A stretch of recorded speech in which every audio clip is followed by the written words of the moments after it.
Welcome to the greatest podcast in sports betting entertainment. My name is Tanner Kern, certified G, bona fide stud, and you can't teach that. And this right here, this is G Money Grant Mitchell. It's Friday, July 11th, and we're talking about the 10 worst fan bases in sports because it's the middle of the summer, and all you can talk about right now is baseball and the WNBA, and we don't want to do that, and you can't teach that. Bada boom, man. The people in the room, G Money Grant Mitchell. How you doing? I'm doing all right, Tanner. New background behind me, as you can tell. I have been kicked out of my house because my girlfriend's sister is having her bachelorette party there this weekend. I was told I needed to find somewhere else to stay. So I'm back in my dad's house. He has never been accused of being a very organized man. There's a lot of junk around me. I don't know how much of it you can see in the camera, but I'm doing well. I'm excited. There's not a bunch of sports to talk about, but this will be a fun list. We're switching up a little. I'm excited. Yeah, we're switching up a little bit. It's the summer break. It's like the mid-summer break. We need a little change of pace, so we're going top 10 worst fan bases. I do regret my intro, though, because I said we weren't going to talk about the WNBA, and big news actually happened in the WNBA, so we're going to pivot and go back, and we're going to say we are talking about the WNBA today. Angel Reese has been awarded the cover athlete for NBA 2K, and that's kind of crazy to me. Well, she's been hooping lately. I don't know if you've seen. Yeah, it is crazy. It is crazy. But you, in particular, like to crap on Angel Reese. So I just want to say that she's been hooping lately. Can I say she should be hooping? Isn't she like 6'2"? 6'3", I think. Okay, they're the more reason to be hooping. But yeah, shout out to Angel Reese. I didn't really care. I mean, Caitlin was on it last year, I think. Right? No, they couldn't put Caitlin on it in a rookie, could they? No, I don't think so. Who was it last year? I don't even know if they had anybody. Though they definitely had like because it's still these aren't real covers, anyways. Like these are fake. Yeah, covers. They're just the alternate covers. Yeah. Oh, it was Asia Wilson last year. Oh yeah, that makes sense. That makes sense. I mean, I probably go with Caitlin over Angel. I don't understand that. Yeah, I mean, I don't either, but I'm not going to argue it too much. It's kind of just, I don't know why we're still having this conversation at this point. You know, we know what they are. I actually think Angel Reese starting to play better as of this last 2 weeks, however long it's been. That's actually where the news is, because what we got up until that point, we all know that Caitlin Clark is better. We all know that there's some kind of jealousy or just something underneath the surface that's brewing between these two. And if they hadn't had that moment in college, they would never be compared to one another. You know, they don't play similarly. They don't act similarly. They are not the same caliber of player. So it's really just that moment in college that's brought them together. But if Angel does continue to play like this, you know, her last games, 15-11, 22-15, 16-17, 24-16, 17-18, 18-17. Like, those are monster numbers. And if she keeps doing that, then maybe she has a legitimate case to be, you know, the face of the league, cover of the game. Face of the league's insane. The Me Bounds merch, though, she's buying into the Me Bounds. So, like, it's definitely, it's freed her. It's unleashed her. Anyways, another story in the WNBA. Just fun quick little tidbit from the other day. They play the 11 o'clock tips on Wednesday sometimes, like 11 a.m. Then Caitlin Clark had a noon tip in Indiana. I think this is because it's called Camp Day, because I've been to a few of these games in Connecticut. So they bring in all the campers from around the area. And like before Caitlin Clark came in the league, not a lot of people went to the games, right? So the Connecticut Sun would have nobody at their games. And we would get like free tickets going through the casino. But now, Wednesday at 11 a.m. tip, you don't want to play the Connecticut Sun, because they bring in all the campers and they give boom whackers as the giveaway of the day. And the place is like rocking. So we would always go. Me and my buddy would always go the one camp day a year that they had. And they had it the other day, and they won outright as a 17-point dog. That's awesome. Did you bet on it? No, I didn't, because I didn't realize it was like, I wasn't going to the game, but we had gone the past couple years. And I'm like, this is electric. Like, it's just kids that don't want to be at camp all day and here, like cheering for something they know nothing about. And they had the boom whackers. Like, the girls are rattled. They had not played in that environment in a very long time. So you know how I started. Before I transferred to Virginia Tech, I went to a D3 school called Mary Washington, and they didn't have a football team there. They had a basketball team, but nobody went to any of the games aside from me and my buddies. Like, it felt like me and some of the friends I made who were mostly athletes, it felt like we were the only ones who, I don't know. I don't want to sound full of myself or in any way, but it just seemed like we were the only ones who were interested in what kids are interested in. Like, we wanted to go to the basketball games and get rowdy. And Nobody else went. The one thing that everybody at that school went to was the volleyball games, because our school is ranked like number one in the country for D3 volleyball. Girls or So boys? girls, yeah, come on. I'm sure that played a part in it too, but like they were number one in the country for D1 or D3 volleyball. Townies would show up, like parents would show up, everything. Volleyball is the place to be. So me and my buddies, I may have told you the story before, but we would go to the volleyball games, and how you heckle football players, basketball players, we would do that to the opposing women's volleyball players. And we would make they weren't even really insults. It was just jeers. We would make them so unique to this person. We would look up the roster of the opposing team before the game, search those names on like Instagram, find their accounts or stuff, and then just write down like random personal details. Like, if let's say one of the players was named Katie, be like, "Hey Katie, I hope you enjoyed your trip to the Bahamas last August." Like just random stuff like that. Like, make sure you tell your grandpa happy 82nd birthday from us. And they're looking at us in the middle of the game like, how do you even know this? What are you talking about? And although it wasn't mean or disrespectful or anything, it completely threw them off, because they would be talking to us in the middle of the game. That's insane. Grant. The fact that you guys went through this much effort for Division III.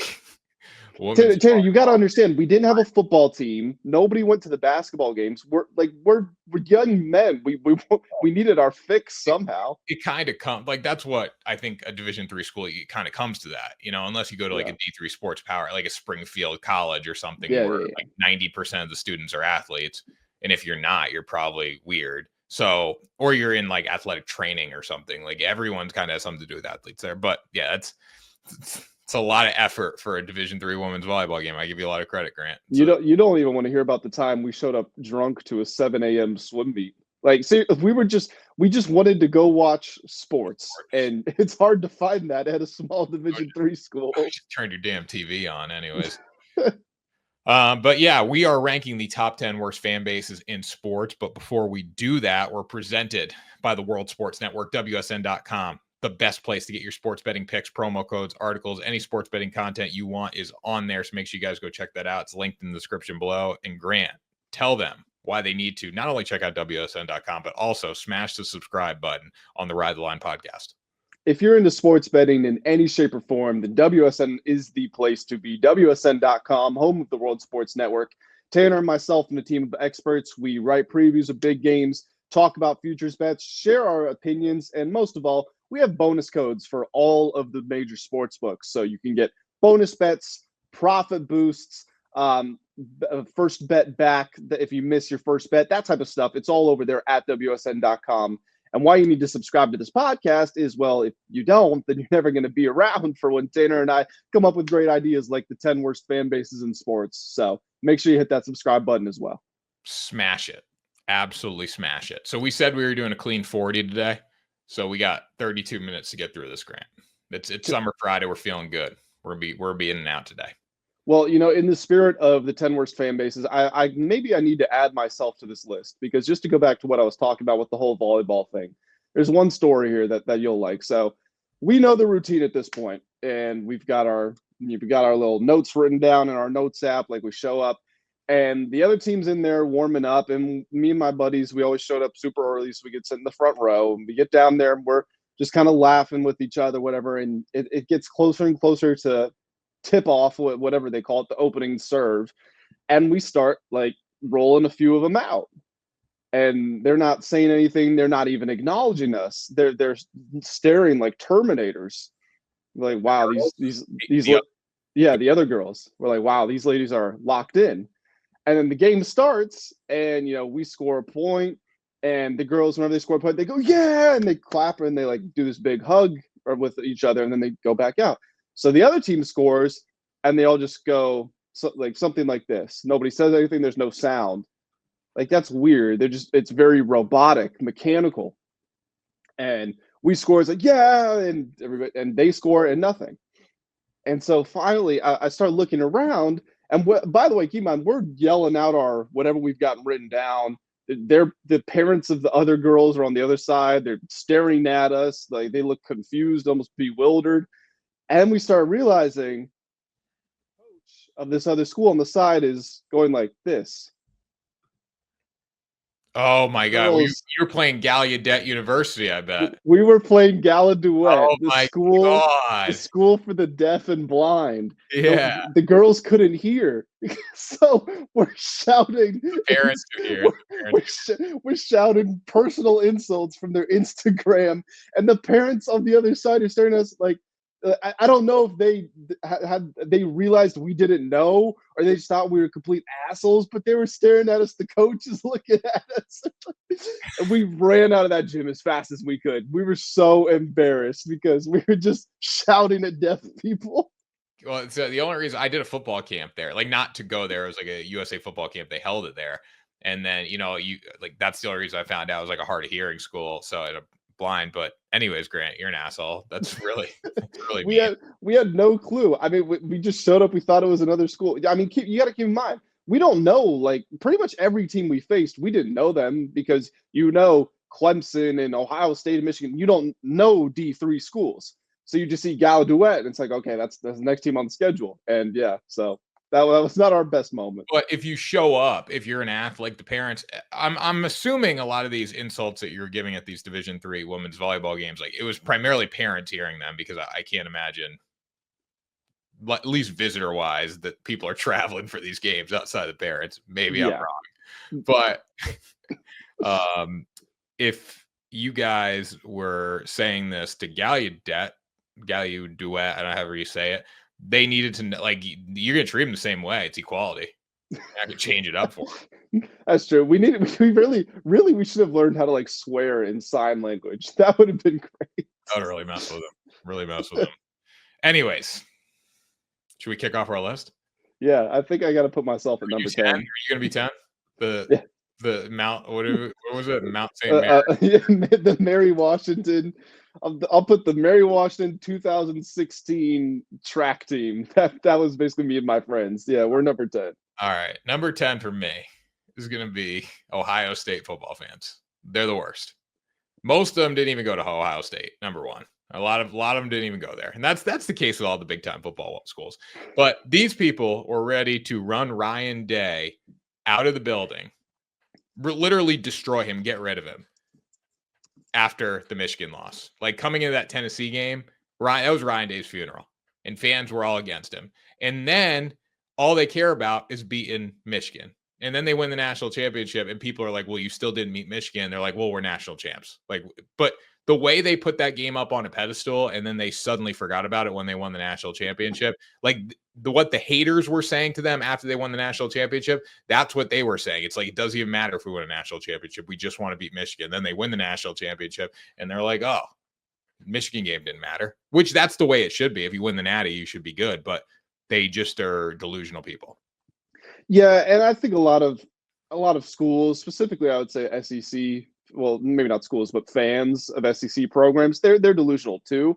But Ohio State's delusional kind of with a side of arrogance. It's more, you can tell that the intent is not genuine. Alabama has a reason to be arrogant. And I guess I'm not saying that Ohio State doesn't, but it's the hypocrisy with the things you're talking about, the Michigan stuff, the fact that, as you mentioned, a lot of their fans didn't go to school there. They don't really have personal ties there. It's kind of caught like this is a big school kind of in the middle of the country. So if I'm not an SEC fan, I guess I'll be an Ohio State fan, or I guess I'll be a Notre Dame fan. You just kind of leech onto it.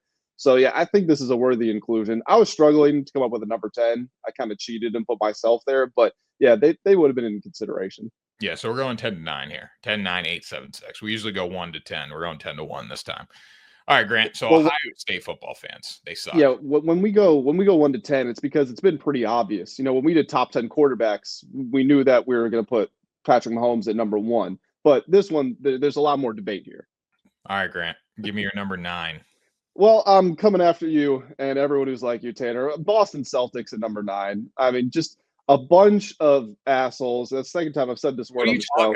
I'll try not to swear. You know exactly what I'm talking about. Ignorance, just to the teeth. Your best player in franchise history, Bill Russell, has said that he hated living there. Jaylen Brown, who you guys made the highest paid player in NBA history, he said that it's hard to look the fans in the eyes sometimes.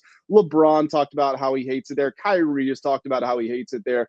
everybody doesn't like it there because the fans are so rude and disrespectful. And when things go wrong, they make it racist as well. So yeah, Celtics fans but terrible. I can't say personally because I've never been to TD Garden, but if this is what the players on the own team are telling you, then they deserve to be on the list. Jason Tatum loves it in Boston. He loves it. Jason Tatum's he's vanilla through and through. 18 championships, Grant.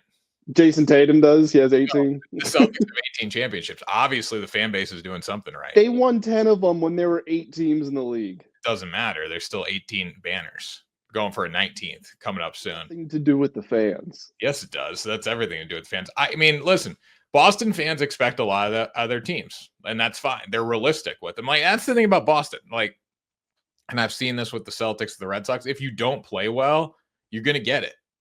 That's the bottom line. You're a professional athlete. If you don't play well, you need to either pack up or play better. That's how. Yeah, but there's a certain level of decorum that you've got to maintain, and the drunk, angry Irish people, it's very easy for them to lose sight of that. That's stereotypical, though. That's like super stereotypical. We're stereotyping entire fan bases. That's not Boston, the Celtics fans, some of the best in sports. 18 banners, world champions, coming for banner 19 very soon. As soon as Tatum's already out of the boot, Grant. Tatum's already out of the boot. Let's be clear. When we're talking about worst fan bases, that doesn't mean that they can't also be good fans. Oh no, yeah. It means they can't be good fans. They're just hated. It means that you can have a terrible fan base that is passionate and spirited and they show up for all of the games, but they can still be a terrible fan base if they're disrespectful. But I guess that's why their teams are good though too. It could, I mean, yeah, like the Utah Jazz, everybody hates playing there, but their fans show up and they get that stadium rocking. And when the team is not full of crap like it is right now, like, they had that run when the Warriors and the Rockets were doing their thing. The Utah Jazz were still in consideration for the 1 seed every year because they were so good at home. Now the Jazz suck. Yeah, their over-under this year is 18.5 games. That's crazy. They should hit 19, right? You would think. Oh, I saw a stat. I forget the exact number, but I think it's like the last 10 teams with projected win totals of below 20, they went 9-1 to the over, which makes sense. It's hard to be that bad. No, definitely. So you had your volleyball team, and then you had the Boston Celtics fans. I went Ohio State, and I'm coming in. You're going to love this one, Grant. The Las Vegas Raiders. Okay. I can get why. I mean, you know what? I probably should put like Raiders and 49ers fans on the same level. Like they probably should share number 9. And really, I don't think this is the Las Vegas Raiders either. This is like the Oakland Raiders. Yeah. I don't know. You still see you probably see more fights in what? You probably see the most fights when the Raiders play the 49ers in Las Vegas now. Yeah, I would say so. I don't see as many fights when they play in San Francisco. You see more when they play in. Well, even what 49, that's a big rivalry, right? Even though it's AFC, NFC. Then you got the 49ers, Chargers. Not 49ers, Chargers, 49ers, Rams. Like, that's a big rivalry. 49ers and Raiders fans, I'm sticking them on the same level. I always see clips of them fighting online with each other half the time. So they're going same level at number 9. Yeah, it's interesting because, like you said, they're now AFC, NFC. You normally associate that with the division rivalry, like Packers Bears would be something that you would think of. But yeah, those Raiders fans, when they were really good in the 90s and early 2000s, they were fighting everybody. So that's why I said I don't even think this is a Las Vegas Raiders thing, because to me, the move to Vegas kind of separates the team. I feel like when they were back in Oakland and they had that in-state rivalry with the Niners and everything and played a candlestick and all that stuff, that's when you got the heyday of this. Yeah. So I'll put them all on the same level. Raiders and 49ers on the same level. My number 8, I'm going to go with Duke basketball fans. Good one. Absolutely none of you went to Duke. Let me start by saying that. Duke is a very intelligent school. They have high academic standards.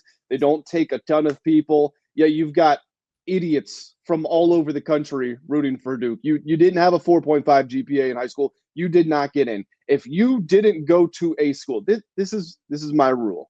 If you did not go to a school, I don't care who you root for growing up. If you went there, you can be a fan. That's fine. If you didn't go there, you have to have like a parent that went, a brother. If you're older, your kid has to go there, or you have to have some direct line. Like I disagree with that. if you grew up rooting for them, okay. But to just latch on to Duke, and this is what I hate too. College, I'm fine if your NBA team and your NFL team and your MLB team are in different cities. That's fine. I still might judge you a little, but it's fine. That's not okay. If you're a fan of a college, you're a fan of a college. You're a fan of Duke football. You're a fan of Duke softball. You're a fan of Duke gymnastics. You're a fan of Duke everything. You can't be an Alabama fan of football and a Duke fan in basketball and a Vanderbilt fan during baseball. That's not how it works. I think I judge you when all your teams are from different cities. Now, granted, I do like the Tampa Bay Buccaneers, but the reason I like Tampa Bay Buccaneers is because I have a tie there now. And on top of that, too, gambling has destroyed my loyalty in sports fan bases. So it really doesn't matter there. And Brady went there too. I'll give Patriots fans that. There's a little more of a tie there. And you got the Patriots fans that are like, no, I would never do that. Or the fans are like, yeah, I'm a Brady guy. I realized that I was a Brady guy when he was here. But like, if you're a fan of like the Chargers and you're a fan of the Utah Jazz and you're a fan of the Lakers and you're not Lakers or the Miami Marlins, these are just random teams. But like, that's weird to me. I don't understand that. So we should put those fans should be their own level. So I have a buddy he's a Virginia Tech fan because he went to school there. He's a Baltimore Orioles fan because he's from that area. That makes sense right there. You're already he's also a Pittsburgh Steelers fan, and I forget the reason behind that.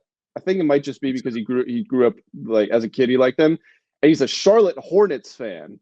Now, so that's 3 different cities. He did pick the Charlotte Hornets, so it's hard to like call.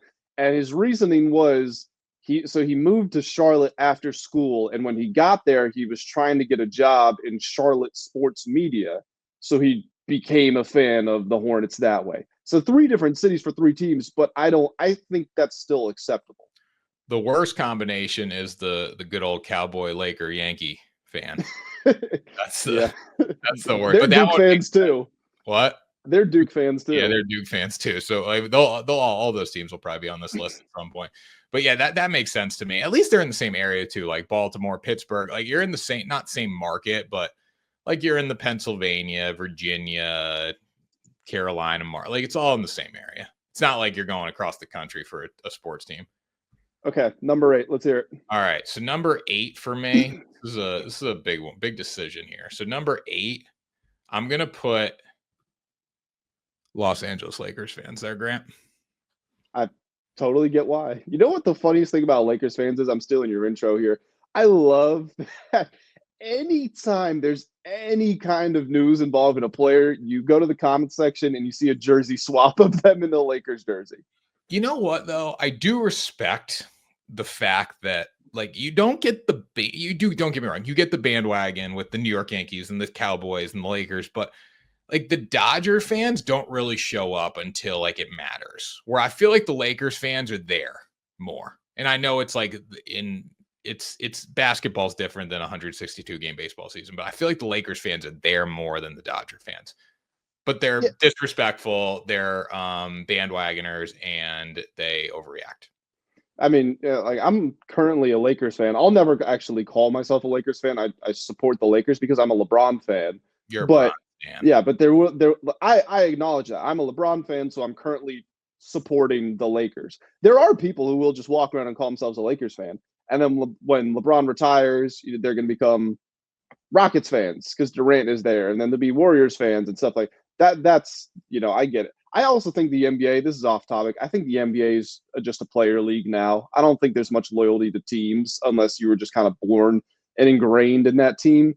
But like, if Steph Curry got traded, I think you'd see Warriors fans become fans of wherever he goes. And if Tatum was traded, I think the Celtics might be a little more tribal, so they might hold on. But I think you'd still see some Celtics fans leave and go with Tatum. And it's just the way the league is. It's a player league. I don't think you'd get that in Boston. I think like Lakers, Celtics. I mean, like the Mavericks forgot about Luka in a minute. Really, I would say really the only teams where you wouldn't have that. I would put the Celtics on there. I'd put the Knicks on there. I'd put the Mavericks on there, honestly. Like Thunder. yeah, but the Thunder, like they got nothing going on in Oklahoma. Like, what do they do? Well, you could say the same thing with like Pelicans fans, But nobody cares it, about the Pelicans. yeah, but if the Pelicans had a great player and they lost him, I think the Pelicans would move on too. I don't know though, because I feel like New Orleans is a sports town. I get like people really care. Like I remember I was in New Orleans and was in an Uber car and I was having a discussion on Zion's diet with the Uber driver, and I was like, "Yo, Zion's got to stop eating, man." And he was like, "What do you mean?" And we said like we went off for like 20 minutes about Zion's diet and like how like he thinks he's kind of fat but not too fat, and I'm like, "Nah, man, he's been way too fat for too long." So I think they'd care a little bit more. Sorry, who you said this was Lakers fans for your Lakers, number 8? that was my 8. So who's your 7? Okay, you're gonna like this because this is a little out of left field. Savannah Bananas fans. That's a good one. Thank you. That is dumbest thing. Okay, listen. I'm gonna steal it because you stole mine last time. Yellow Hat Jesse, I think he's brilliant. I love the TikToks. I love the motivational speeches. I love the fact that he has built up the Savannah Bananas into the Harlem Globetrotters of baseball. It's really cool. With that being said, I've never been, and I've talked to a lot of people who have been, and they're all like legit serious sports fans. And they're like, it's the dumbest thing you'll ever watch in your life. But I respect it. But there's people that like there's diehard Savannah Banana fans when they play against the Jungle Cats or whatever the other team is. Yeah, I respect it from a business perspective. You know what? This is a wild analogy, but they're like Jake Paul to me. I don't like Jake Paul, but I can respect. That's over the line. I can respect his business moves and how he went from a Disney star to potentially fighting for the middleweight boxing championship of the world. Like I can respect the business savvy. I don't like the Savannah Bananas. Like it's just dumb. Have you been? No, I have not been. And there's a funny story. So my mom texted my girlfriend and said the Savannah Bananas are going to be in DC if you want to surprise Grant with tickets.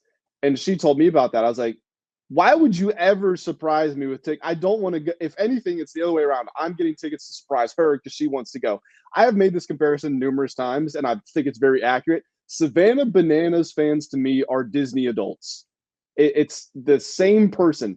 It doesn't make sense. I can't buy into it. It's for kids. You're going there for kid entertainment. If you're going there because you want to watch baseball, I don't know what to say. Go watch a high school game. You'll get a better product. I disagree. Well, I strongly disagree with what you just said. I think like I would classify myself as a Disney adult. I really enjoy the theme parks, but I don't really want to go to a Savannah. No, you're not. No. Disney adults are the ones who wear the Mickey Mouse ears and they cry when Tinkerbell comes out and all.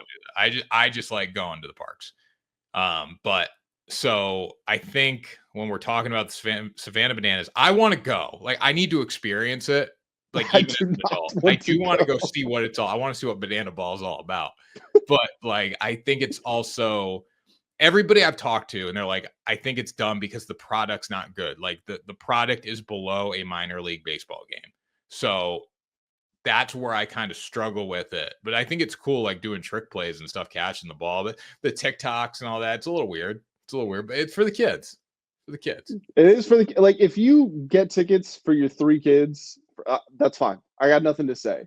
If your idea of you and the boys on a Friday night, like let's go watch the Nanas, yeah, there's something wrong with you. They're just at Fenway. Like I'm very sad I missed it. It was over 4th of July weekend. All right, Savannah Banana fans. Okay, that was a great pick. That probably stole the show. That might have been pick of the show. What are we on? 7? 7. Manchester United fans. Okay. I don't know. You're not a soccer guy. No, I'm just throwing them on there because I can't tell you how many freaking Americans I see. What's your team? The Manchester United, Man U. Like there's one team. I don't watch the Premier League. I think it's the dumbest thing in the world to wake up at 7 a.m. to go watch soccer on a Sunday. Oh, it's awesome. Before football or whatever. I think it's dumb. There was this place I used to go get brunch at usually, a good chicken parm sandwich, and I'd get there and it was just like pints of Guinness. Like one morning it just show up. It was like Guinness and like fish and chips in the game. And I'm like, this is the dumbest thing ever. What are we doing, guys? And they're all Manchester United fans. So I think that if you're an American and you get into soccer, you automatically become a Manchester United fan because that's all the people know. Well, I'm a Chelsea fan. You know that. But like you're into it though. I see what you're saying. So it's actually crazy that you put Manchester United there because my number 6 is Manchester City, who is their in-town rival. And you're not going to get as many American fans of Man City, but Man City essentially they were a crap team with no history.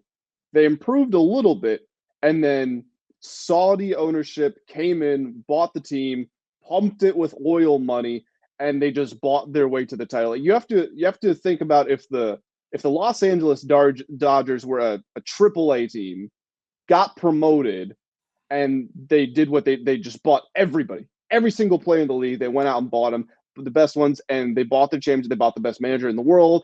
And their fans, like the fans, don't know the history of the team. They don't know the songs. They struggle to sell out their home games, even when they're winning all these trophies.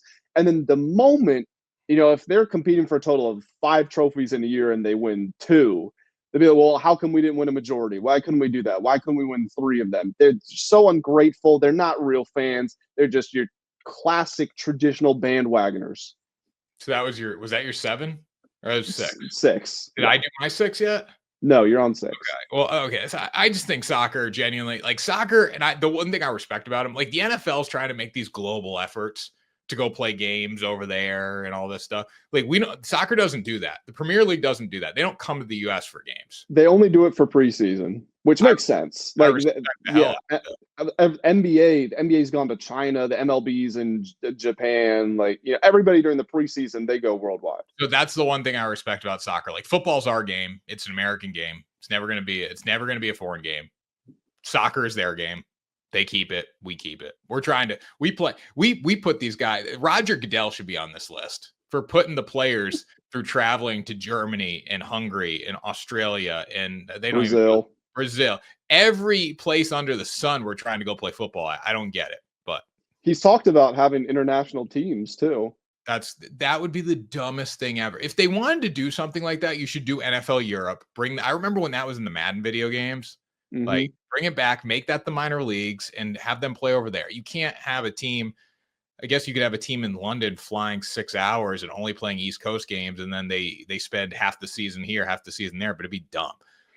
No players would want to do it. I mean, hell, nobody wants to go play in Toronto for baseball. So why would anyone want to go play in London for football?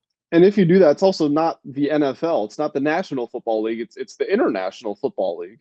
Yeah, definitely. Well, I mean, the NBA, I guess you got Toronto. Yeah, it's right there. It doesn't count. No, it doesn't. They're not Americans up there. Anyways, number 7? 6. We're just naming so many fan bases. So these are going to be back-to-back baseball fan bases for me. I'm going to go with the San Diego Padres, and I'm going to follow it up with the Los Angeles Dodgers. So 6 and 5. Okay. I think the Padres and Dodgers, the Padres fans are delusional because they never win and they never won anything. And they always get these really good teams together and they're just not very good. As far as number 5 goes for the Dodgers, the Padres and the Dodgers fans love to brawl each other, which I think that puts them on that 6 and 5 line together. And also with the Dodgers, though, they do win baseball games, but they buy their way to the top. And there's a ton of bandwagon Dodger fans. You get all the Hollywood actors out there throwing on the Dodger caps. Hell, you get the randoms, the influencers on the streets throwing on the Dodger cap. A lot of bandwagoners there. No, it's understandable. I'll add another baseball team here. My number 5. Coming for you twice, Tanner. Boston Red Sox. Again, just crazy. bunch of degenerates. Just people in that. I don't know what it is about the Northeast with Philly and Boston and New York. It's like they take pride in how rude they can be. It's like that nobody has any home training up there. And look, I know you love the Red Sox. I know you're one of them, so you're accepted. But you see the way they act at games. These are not normal people. You know what? I do think Fenway Park has become just a place that you want to take people like it's like an experience now. Like if they're good, you're gonna feel it. If they're bad, they're gonna feel it. It's definitely more energetic if they're good. But I think with the Red Sox and too, like last night, Walker Buehler had a quality start. He went 6 innings, gave up 3 hits or 3 runs. Didn't look good in the process. 2-run homer, 1-run homer. They were down 3-1. I pull out my phone. I start making this video trashing him for making $21 million a year because he's terrible. And I used to be a big Walker Buehler guy. He just can't pitch for the Boston Red Sox. Now I still respect what he's done in the playoffs, but I take out my phone. I start trashing him. Red Sox end up coming back 4-3. He did have a quality start, but it just didn't look good. And then people like are in the comments are like, "Yeah, man, like what? This is not the night to post this video. Like he gave us a chance to win." So I ended up taking it down because there were some people that hated him. There were a lot of people there were probably more negative comments, but I read that comment. I'm like, you know what? I'm going to take this video down right now because I respect Walker Buehler now because he did give us a chance to win. With that being said, though, I think that Boston fans are realistic like that because someone said, "Yo, like this was a good night for him, even though it didn't look good. It was a good night." I would need to think long and hard about if there's a more deceiving stat than quality start, because a quality start can be bad. Well, yeah, like you could give up 15 hits and 3 runs over 6 innings and it could be fine. Like he didn't look good locating. He gave up 2 home runs. Like he got lucky a couple times. Like it was a 6 innings, 3-run game. He gave us a chance to win. But like if you look at the expected runs off that start, like it was probably a little higher than 3. Number 4. All right, number 4 for me. Golden State Warriors fans. The absolute worst. Steph Curry stands. That's all they are. Splash Curry. Steph Curry, the Splash Brothers, the championship. The Golden State Warriors were I think the original NBA fan base that created the bandwagon term, in my opinion. In the modern era. In the modern era, 100%.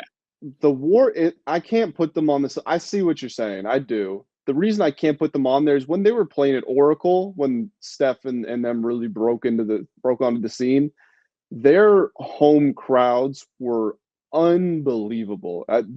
People would call Oracle the Devil's Lair because you walked in, it's like you couldn't think because the fans were so loud, and the Warriors won. Felt like every game they played there. I think it's the online fans that are bad. The actual real fans who live in the Bay and everything, they're longtime fans. They know the history. They were with them when they were good, with them when they were bad. The online stands, again, going back to just kind of like the NBA being a player league. I feel like every player in the NBA has one of those Muse accounts, like Steph Curry Muse, LeBron Muse, Trey Muse, and that's where you lose me. Well, I think obviously you're going to see LeBron jerseys. Like I think LeBron was kind of the first, at least me growing up, like remembering stuff. LeBron was kind of the jersey everybody would get. And then it was Curry too. Like that, I think I saw when I was younger, I saw more Curry jerseys in the wild. And maybe it's because he's been in one place his whole career, but I've seen more Curry jerseys in the wild than I have seen LeBron jerseys in the wild, I think, in my lifetime. I think LeBron, Kobe, Curry, and Harden would probably be the 4 big ones. Yes, but I would just put Curry at the top. Like I think Curry is and maybe it's the look of the jersey, it's the blue and gold, it's the fact he's been in the one spot and none of the other guys have been there. Like maybe that's the reason, but I think a lot of people, the modern era, the Golden State Warriors are the modern era bandwagon NBA franchise. I don't think that's a bad take. My number 4, Philadelphia Eagles. No explanation needed. Everybody knows about the Eagles. They take pride in, if someone shows up to their stadium wearing a jersey of the opposing fan base or the opposing team, they're gonna beat them up. Yeah. And it's just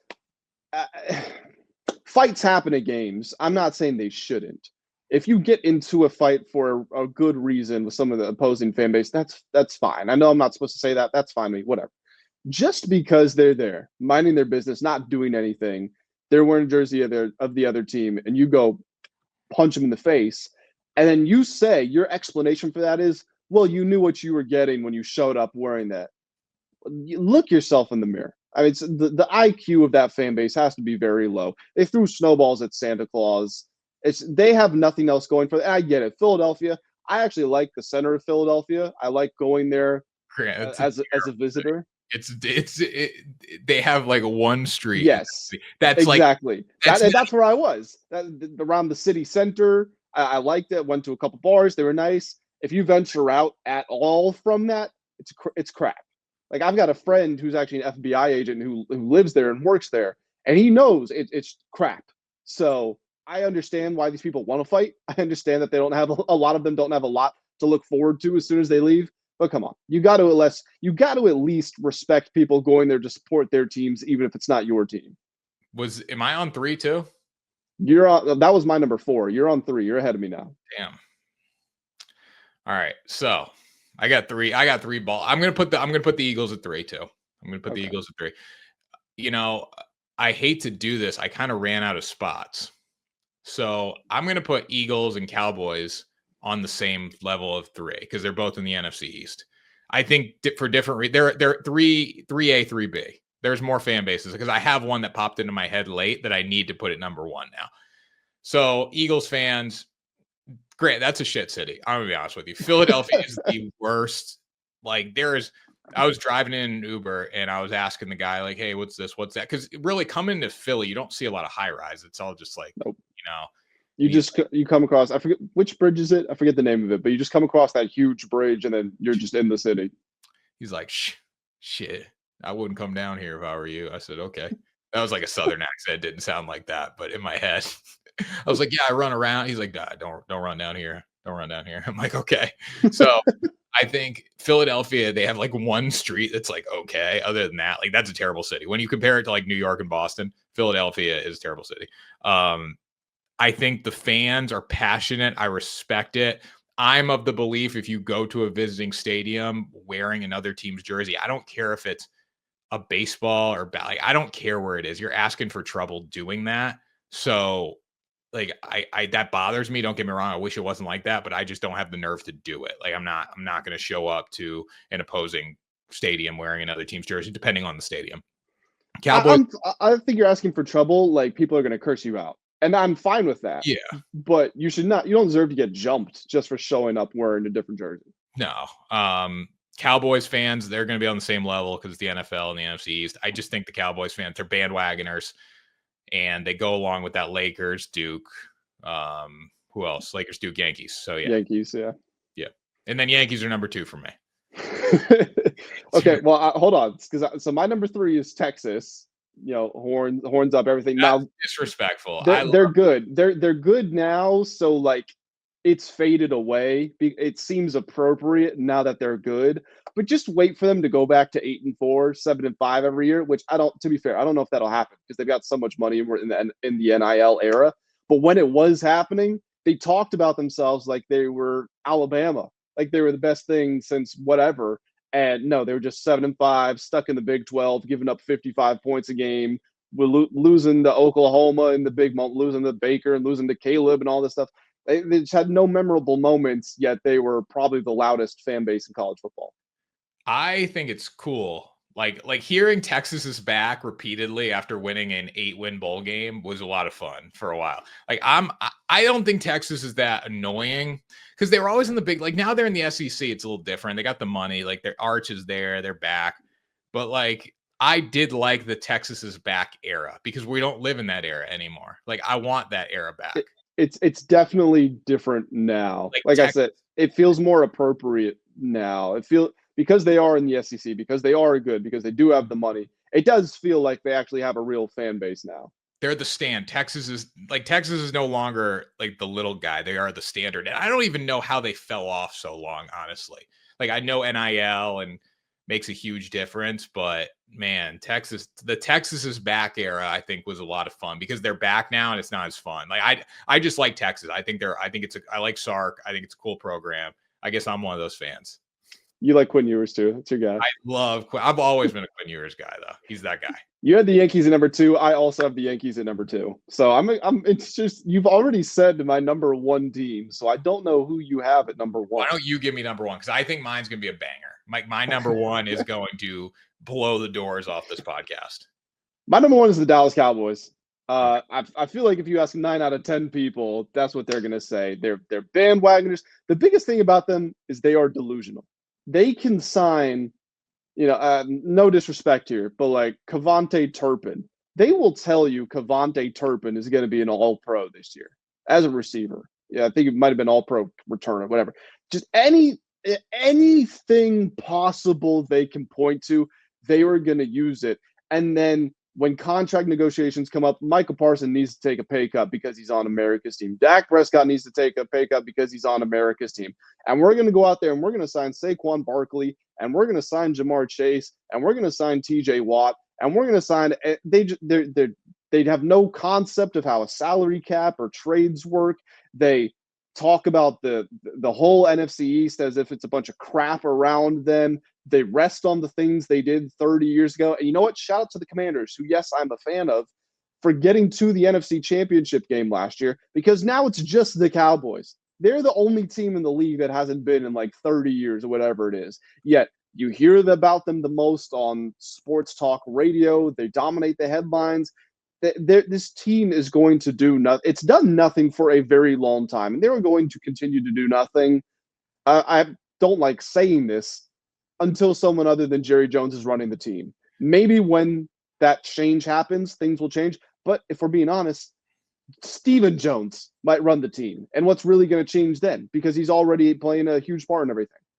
Well, I do think like once Jerry Jones either steps down, removes himself, can't do it anymore, or passes, I do believe that the Cowboys are going to get a little less media attention, because I think Jerry Jones is like, whenever you hear the Cowboys come up, like a lot of times they're talking about it in context to Jerry Jones.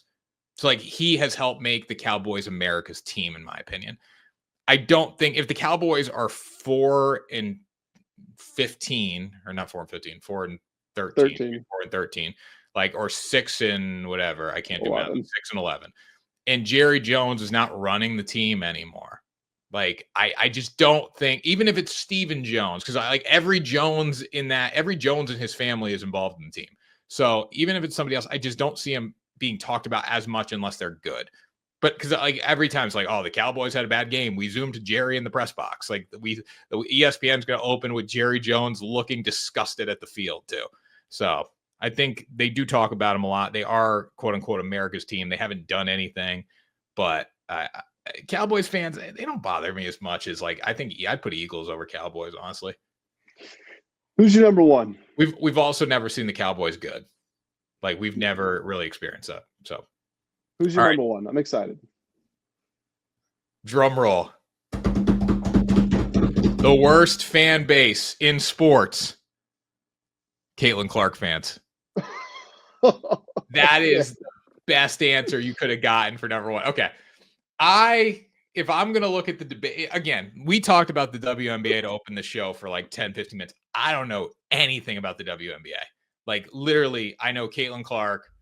Don't get me wrong, I can name 10 players if I need to, I think.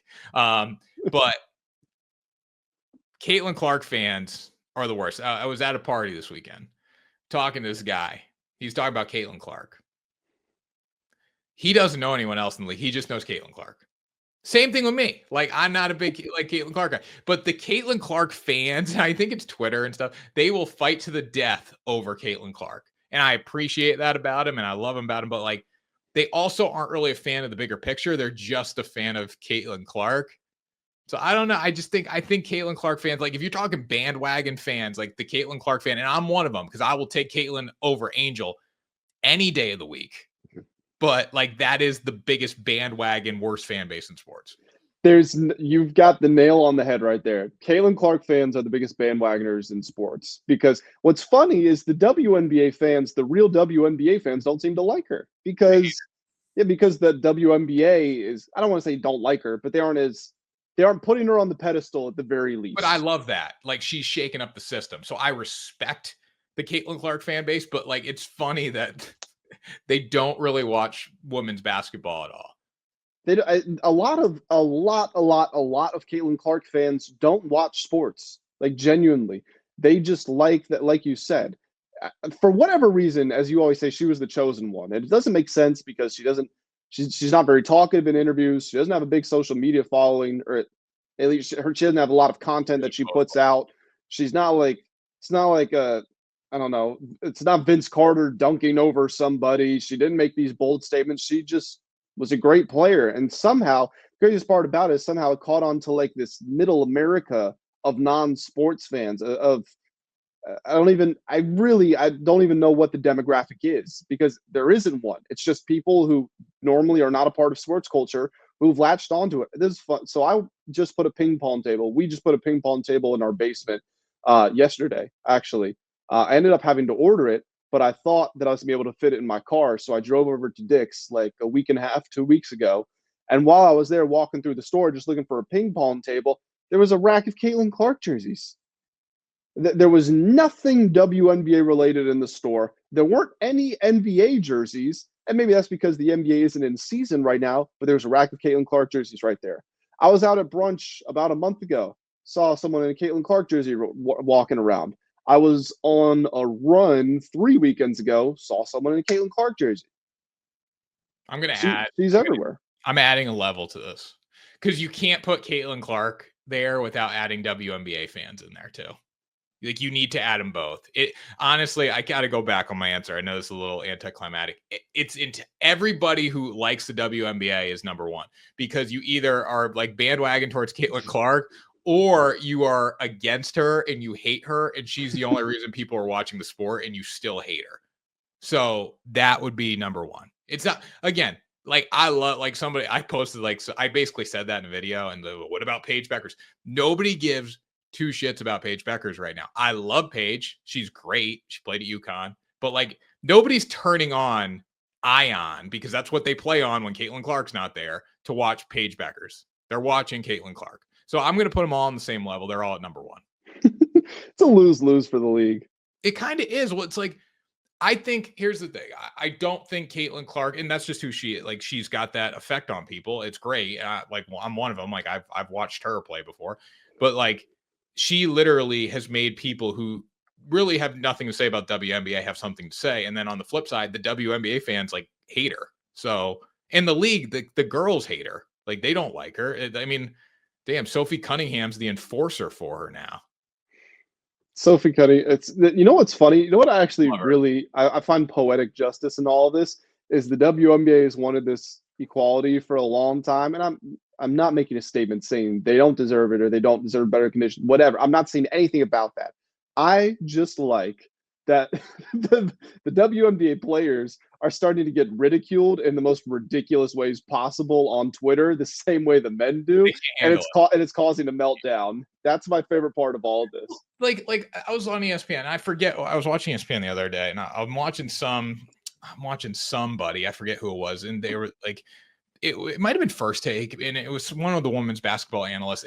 But they were like basically saying the girls can't handle getting ridiculed. Like they can't do it. Like it's not something they've been used to having in their career. So it's a little different now.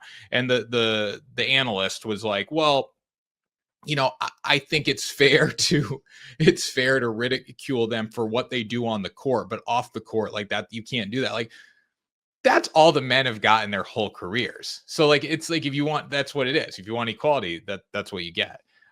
So it's pretty funny. It's funny that they're getting heckled like that. And that's how it should be. If you want equality and you want your game to grow, you know, like that's where you need to be. Also, too, I don't get the girls who don't like Caitlin Clark because they were like, oh, we need all these rights. Like we don't want to fly Southwest. We want to fly charter, all this stuff. Caitlin Clark comes in the picture. You're flying charter. And now like, shit, like, let's go back to the old days. Like, I don't understand it. Caitlin Clark's the ticket to making everybody more money in that league. I was reading, I can't remember if I was reading or writing an article yesterday, but somehow or another, Caitlin Clark came up in it. Oh, I was writing about, gosh, I think it was Bet 365. They partnered with the Indiana Fever, and I was looking into some numbers. And Caitlin, there was a Harvard, I think, professor, something to do with economics or finance or something like that, and she essentially said that in her she proposed some sort of situation and she analyzed it. And she said, looking at this, it's not inconceivable for me to say that Caitlin Clark is worth about $750 million to the WNBA. Yeah, that's probably more than their revenue has been for years. I would assume so. I know they just signed the big new media rights deal. Let me see if I can see what the value on that is. So it's an 11-year deal, 200 million per year. So that's that's basically about a quarter of what that estimated value to the league was. What was it? 11 years, 200 million a year. Yeah. So she's provided a quarter of the money for that deal.